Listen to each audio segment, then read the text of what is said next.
Simple and easy వట్టి తునకల curry ఎలా చేయాలో చూద్దాం. ముందుగా వట్టి తునకల్ని మంచిగా నానబెట్టుకోవాలి. డ్రై మటన్ అండి. వీటిని ఒక అరగంట నుండి గంట సేపు నానబెట్టుకోవాలి.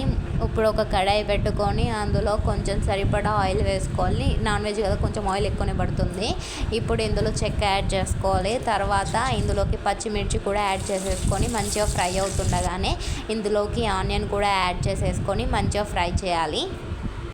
ఇప్పుడు ఇలా ఫ్రై అవుతుండగానే కొంచెం బగారా ఆకు అండ్ పుదీనా కూడా వేసుకొని మంచిగా ఫ్రై చేసుకోవాలి. మీకు కావాలంటే ఈ స్టేజ్లో కొంచెం కొత్తిమీర కూడా యాడ్ చేసుకోండి, గ్రేవీ థిక్గా వస్తుంది. ఇప్పుడు ఇలా ఫ్రై అవుతుండగానే ఇప్పుడు 1 టేబుల్ స్పూన్ ఇందులో మనం అల్లం వెల్లుల్లి పేస్ట్ యాడ్ చేసేసుకోవాలి. అల్లం వెల్లుల్లి పేస్ట్ పచ్చి వాసన పోయేదాకా వేయించుకోవాలి. ఇలా వేయించుకున్న తర్వాత ఇందులోకి కొంచెం పసుపు యాడ్ చేసుకోవాలి.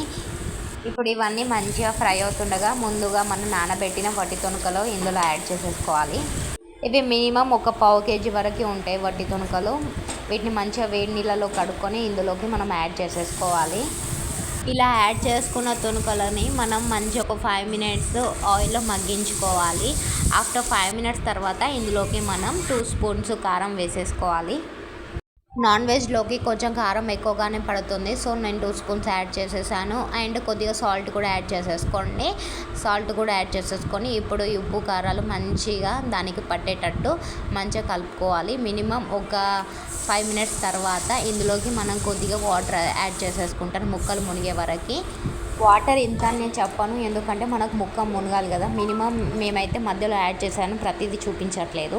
మీరు యాడ్ చేస్తే దాన్ని మంచిగా ఉడకబెట్టుకొని ముక్క నాకైతే మినిమం ఒక గంట పట్టింది ఫ్రెండ్స్. ఈ స్టేజ్లో మనం దీంట్లో ధనియాల పొడి అండ్ కొద్దిగా గరం మసాలా కూడా యాడ్ చేసేసుకొని ఫైనల్గా ఇందులోకి కొత్తిమీర యాడ్ చల్లుకుంటే సరిపోతుంది. ఇంతే అండి, సింపుల్ అండ్ ఈజీ వట్టి తునకల కర్రీ. మీకు నచ్చిందా? ప్లీజ్ ఒకవేళ మీకు నచ్చితే please like, share and subscribe to my channel. ఏమన్నా వాయిస్ ఓవర్లో మిస్టేక్ చేస్తే నాకు చెప్పండి ఫ్రెండ్స్, నేను ఈ మధ్యన నేర్చుకుంటున్నాను. ఓకేనా? Bye friends. గమనిక, నేను సాల్ట్ మర్చిపోయాను ఫ్రెండ్స్ మధ్యలో వేయడం, సో లాస్ట్లో యాడ్ చేస్తాను. ఓకేనా? Bye friends.